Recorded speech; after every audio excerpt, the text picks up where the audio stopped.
this is me, and this is also from other Kenyans. It is sometimes good to say the truth, right? Yeah. Mr. President, this is Prof. Kotonde Kotonde addressing you on behalf of these millions of Kenyans. One, from my heart, work on the strategies of making sure workable. That is one. Why don't you clap there?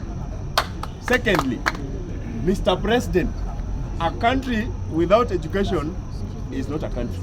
Yes. Address the funding model clearly and squarely. Clap there.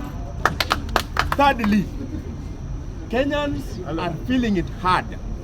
Taxations are overrated. Clap there. Overrated.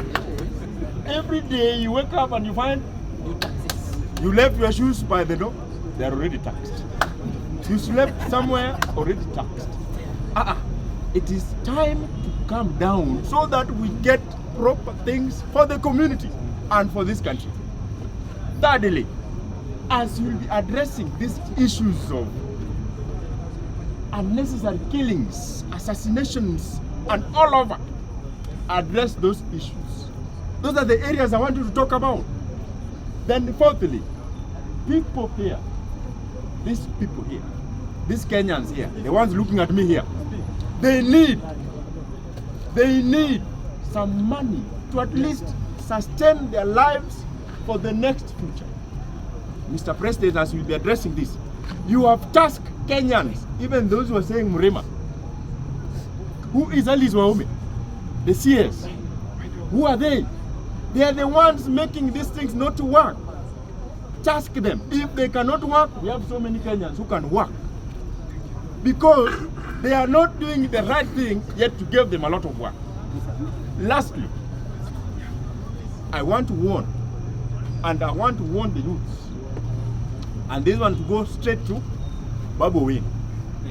Yes, just listen. Babu Win, you are a young Kenyan. You are in our age.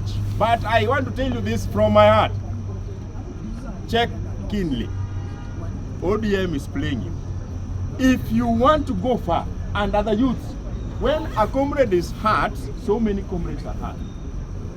That's something you need to know. When your neighbor's house is shaking, you are the next door.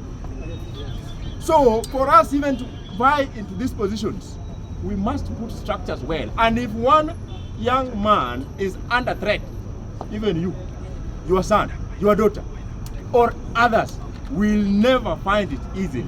Otherwise, I want to wish you well, and may Raila Odinga, son of the soil, Amolo Gudoganda, to win the coming AU position 2025. Amen. Amolo Gudoganda. Amolo Gudoganda. May the gods of Kenya, from northern, southern, western, and all over, pray for the Odinga. Amen. God bless you.